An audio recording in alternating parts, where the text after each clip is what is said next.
Now, LISSITZKY, another great participant in this great adventure at the beginning of the 20th century in former Russia and the nascent Soviet Union, born in 1890.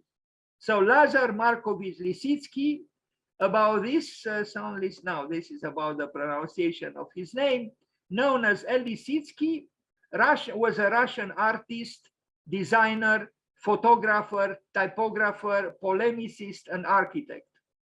He was an important figure of the Russian avant-garde, helping develop suprematism with his mentor, Kazimir Malevich, and designing numerous exhibition displays and propaganda works for the Soviet Union.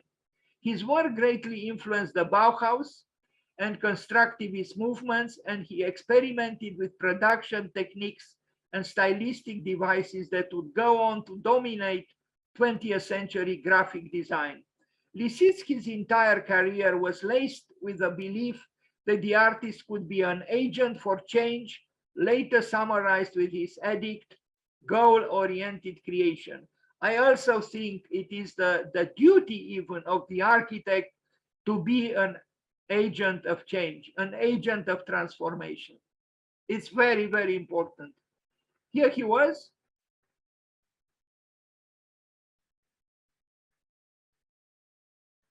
They were creators, they were pioneers, they were adventurers. They created new works, new worlds. You know, they loved the beginning of a new society. It's the quest for a new man, for a new human being, so to speak. Now, if that human being was not quite arrived at, but for a few years at least, there was this belief. He built this building, and anyway, we'll arrive at a few other things done by him. He worked with typography. He worked with, bidimensional art. He did this Lenin Tribune project, an architectural project from 1920. Here it is, and we are going to see a project done recently, a contemporary work, a variation inspired by this project by Lissitsky.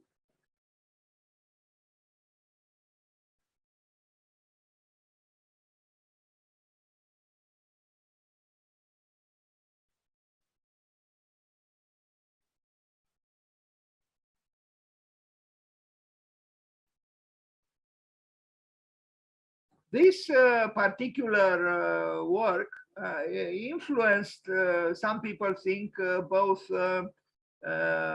Stephen Hall and Zaha Hadid in the only, I'm talking about Zaha, in her only house she built for that Russian, very rich person who built a house built by, projected by Zaha Hadid in the Russian woods. It's here. Now, it's not quite what Lissitsky did, but this is the work by Lissitsky, which was not built, but was imagined and proposed. And this is the house built by Zaha Hadid. And then there is another project by Stephen Hall, also people think was inspired by the work by Lissitsky, is this one, a museum in China. Now, try to imagine doing such a project in an architecture school in our country.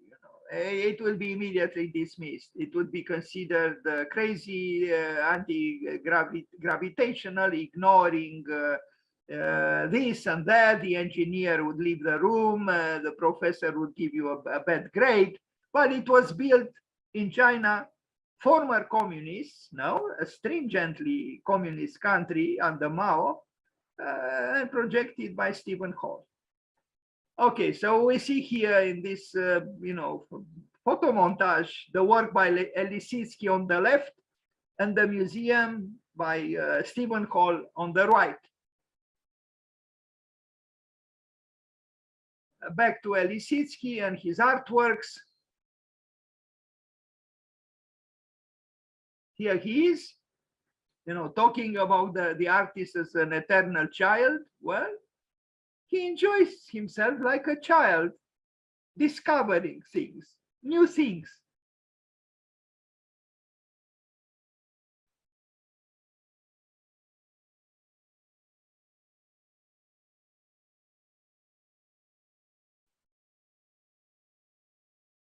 He did photography too, or photographic montages, just like Rodchenko.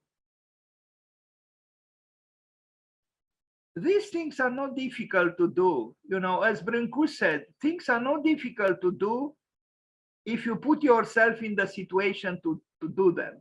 If you find the right, you know, the right time, things can be done. Everything depends on your inspiration and being open to be totally there in the moment of creating something.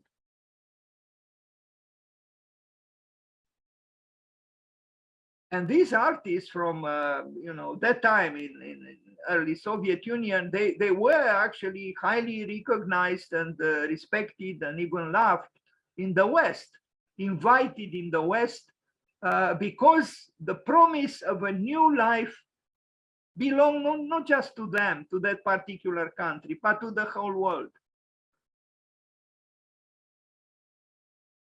Hello, Mr. LISSITZKY.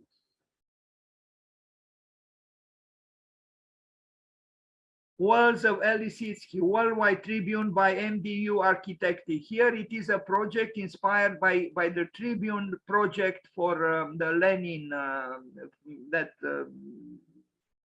how to call it, a Tribune or Tribune for Lenin.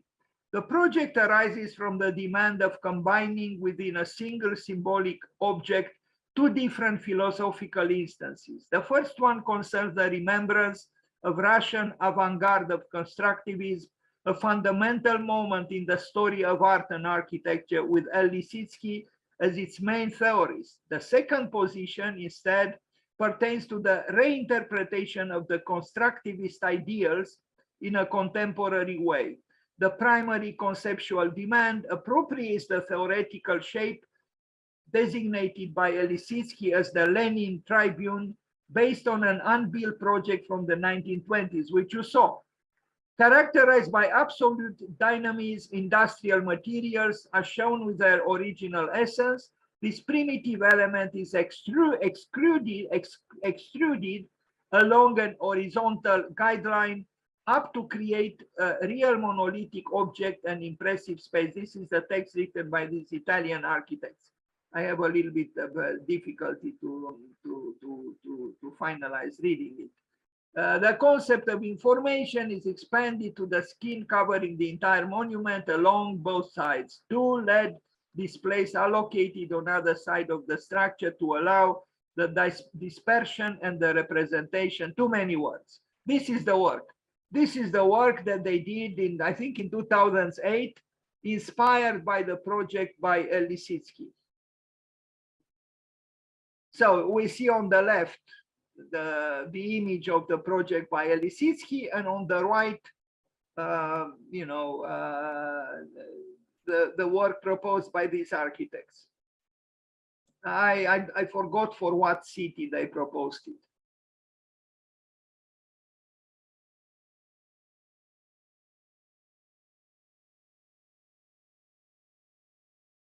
So you see the power of art. A thought from 1920s became a source of inspiration from other people, for other people in 2008 or so. You know, art, if it is meaningful and if it is genuine, has the ability to transgress time and inspire, even if it is not realized or built or whatever. Even as a sketch, it could inspire future manifestations that might have a better luck or a better fate.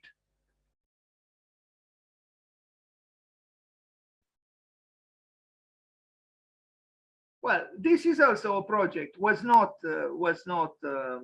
materialized, but I think it's important that you know, the ideas of LISSITZKY continue, and who knows what might happen in the future.